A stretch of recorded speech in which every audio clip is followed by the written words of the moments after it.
Okay, let's unpack this.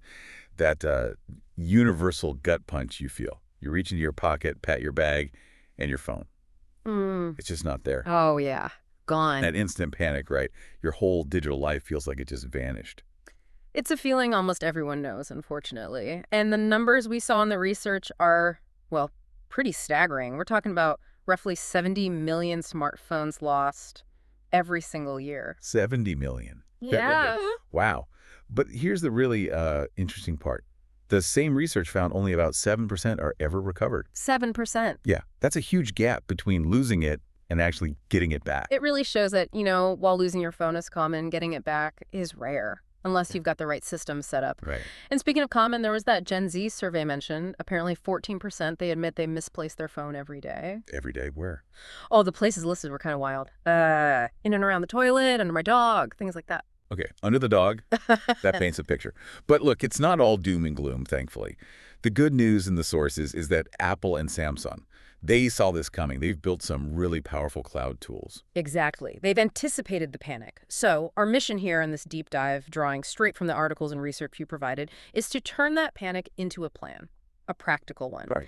We're going to walk through, step by step, how to use Apple's Find My, you might remember it as Find My iPhone using iCloud, and also Samsung's Find My Mobile, which is now part of their SmartThings Find platform. And not just finding the device, right, but getting back your data. Critically, yes. Getting back your data, contacts, messages, photos, notes, all that stuff, using iCloud or Samsung Cloud and, their related services. Okay. Protecting your digital life, even if the actual phone is gone. Oh. So let's start with Apple. Find My Eye is the go-to tool the sources point to for a missing iPhone. Right. Its main job is, finding it on a map, pinpointing it. Yeah. But it also lets you secure it remotely, maybe even get it back. So how do you actually use it? What did the sources say? You've got a couple of main ways based on the material.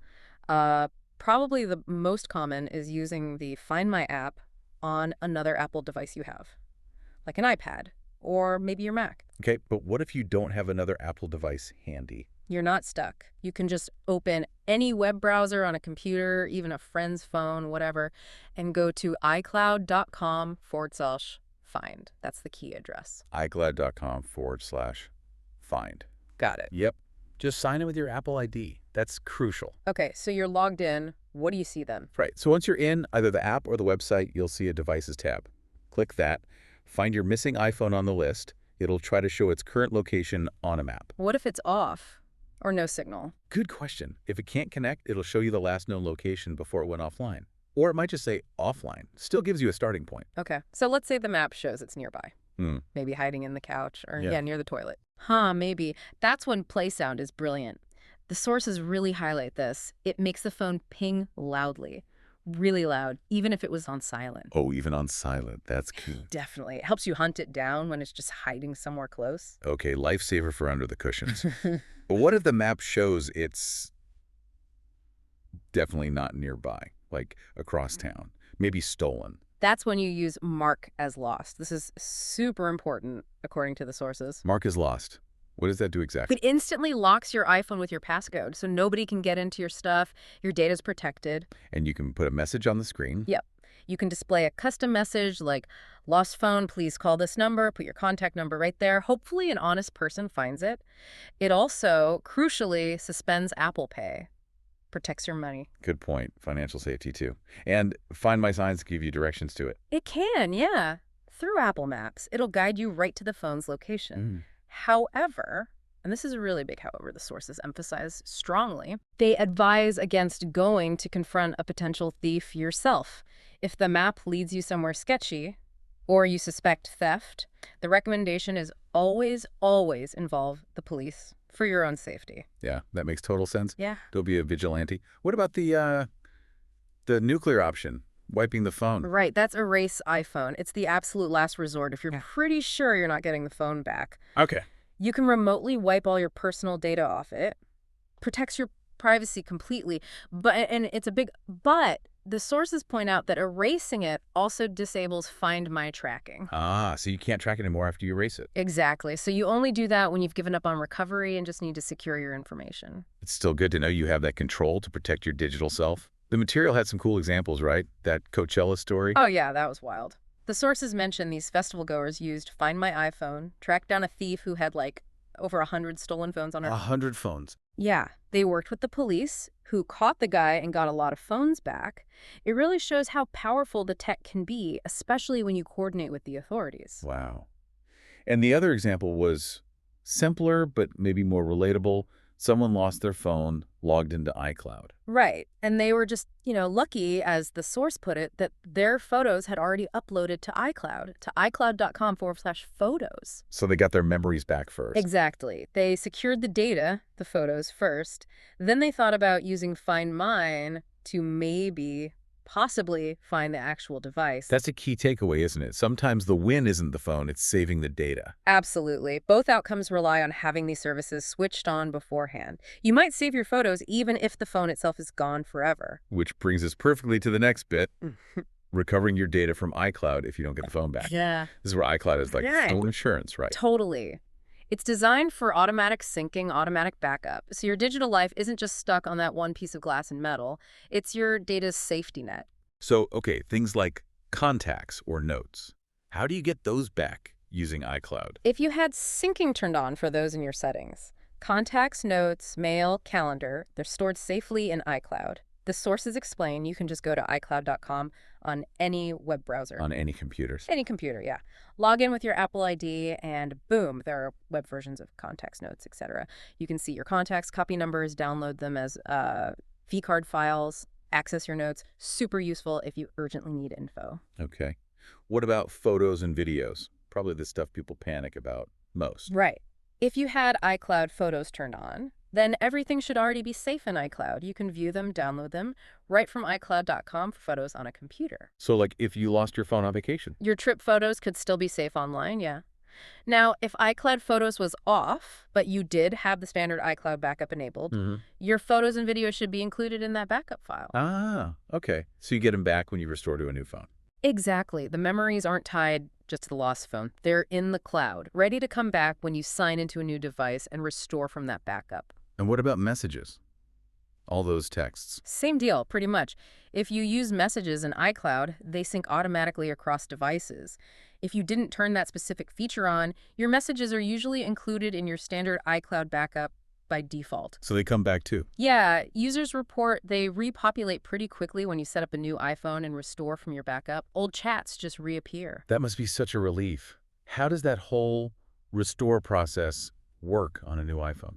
It's actually pretty smooth, assuming you had things set up. When you first turn on a new iPhone, during setup, it asks if you want to restore from an iCloud backup. Yep. You say yes, sign in with your Apple ID, choose the latest backup from your lost phone, and then the new phone starts downloading everything: your apps, settings, data, contacts, messages, call history, photos from the backup, app data. It tries to make the new phone a clone of the old one. Like your digital life just jumps over. That's the goal. But the absolute key, as the sources stress again and again, is you must have had iCloud backup turned on before the phone was lost, which, luckily, Find My kind of needs anyway. Right. They work together. Yeah. It's clear this is about more than just finding a lost phone. It's a whole data protection plan. There was that quote from Apple support mentioned. Yeah, that was good. Something like, if iCloud features were on, losing the device doesn't mean losing the memories. That nails it. And that advice to check iCloud.com ASAP, because if you are lucky, the phone will have uploaded your photos. It's solid advice. It really is. Shifts your focus from just the lost object to, actively saving what really matters, your info, your memories. Okay, let's switch gears. Samsung Galaxy phones, they've got their own tools too, right? Similar idea. Absolutely. Samsung's main service is called Find My Mobile. It's now part of their bigger SmartThings Find platform. It works, very much like Apple's Find My.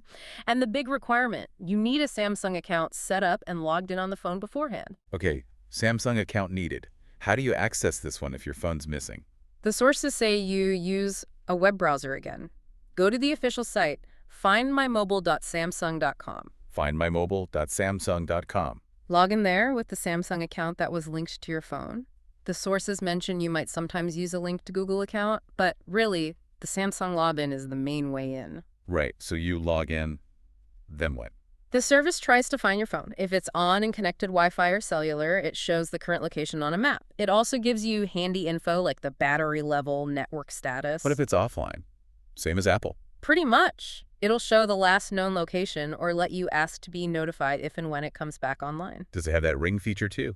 Yeah. For finding it nearby? It does, yeah. Called Ring. Makes the phone ring loudly for a whole minute. Again, even if it was on mute or vibrate, great for finding it in the house. Okay. And remote security.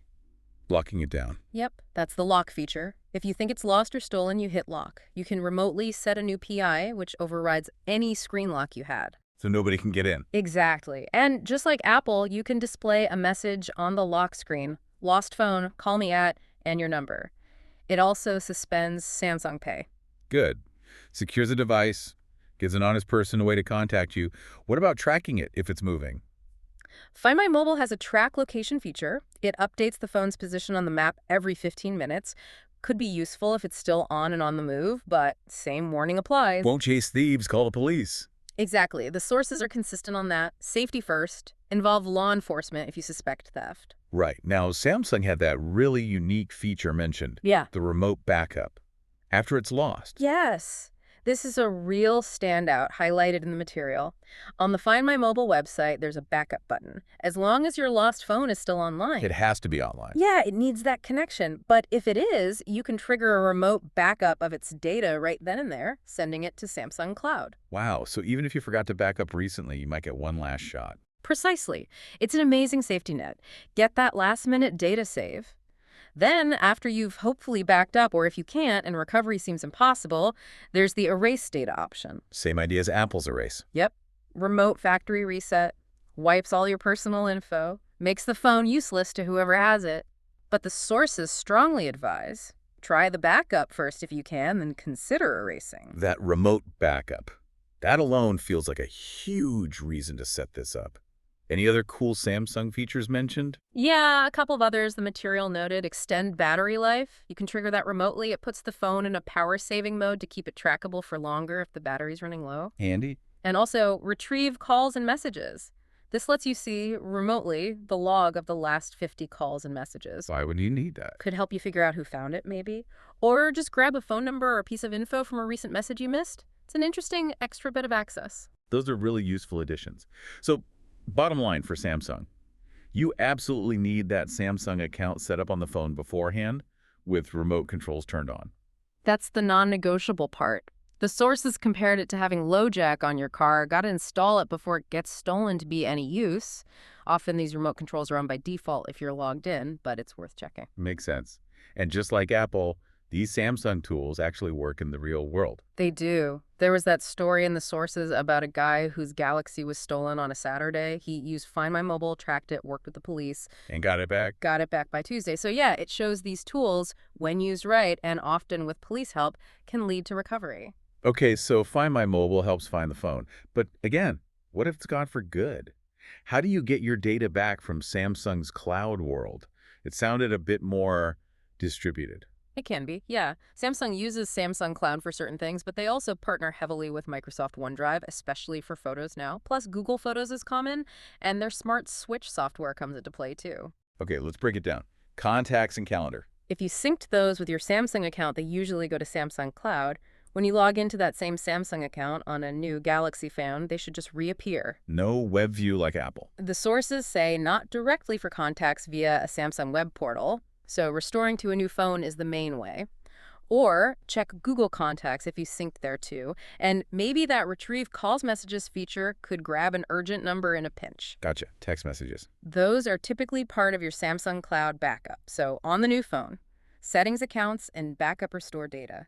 Choose the backup, select messages and call logs, and they should come across. Okay. Now, photos and videos. You said that changed. It did. This is key. The sources explain Samsung stopped its own cloud gallery sync back in 2021. They partnered with Microsoft OneDrive. So photos go to OneDrive now. Most likely, yes. If you set up that integration on a newer phone, you'd find them in the OneDrive app or website, probably in folders called Camera Roll or Samsung Gallery. And if you didn't link OneDrive? Then check Google Photos. That's the other main place Android users often back up photos automatically. So for Samsung Photos, first check OneDrive, then Google Photos. That's the drill now, yeah. Mm-hmm. Older Samsung Cloud Gallery stuff needed migration, but OneDrive or Google Photos is the current way. What about other things? Settings, app data, Wi-Fi passwords. All that configuration stuff. That's usually covered by the main Samsung Cloud device backup. Same place you restore messages. Setting Samsung Cloud restore data on the new phone. Pick the backup, select what you want settings, home screen layout, call logs, apps, even those saved Wi-Fi passwords. The Wi-Fi password thing is small but so convenient. Isn't it? Saves you having to re-enter everything. It tries to get the new phone feeling like the old one. Takes a while, needs Wi-Fi, but it works. And that remote backup feature we talked about, that helps here too. Absolutely. If you managed to trigger that remote backup via Find My Mobile before the phone died or got wiped, you'd have a super recent copy of a lot of this data ready to restore from Samsung Cloud. Okay, so for Samsung, maybe a few more places to check OneDrive, Google Photos, Samsung Cloud, but you can piece your digital life back together. Definitely. The sources had that quote from a Samsung user, just relieved that everything was still being there after getting a new phone. It just hammers home. Set up the Samsung account, turn on backups, link OneDrive, or check Google Photo settings now. Don't wait. So the big picture, the main takeaway from this whole deep dive based on all the sources. It's that, yes, that initial panic of a lost phone is awful. It's scary.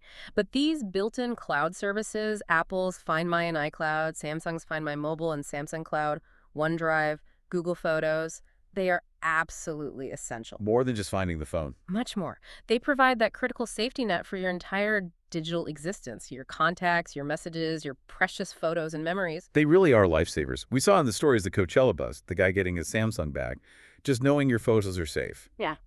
These tools work for big emergencies and small screw-ups. Which leads right to that strong call to action echoed in all the material. Set these features up now. Don't wait until you're frantically searching. Exactly. Take 5 minutes after listening, seriously. Go into your phone's settings. On iPhone. Make sure Find My is on. Check iCloud backup is enabled, especially for photos if you care about those. And on Samsung. Make sure your Samsung account is logged in.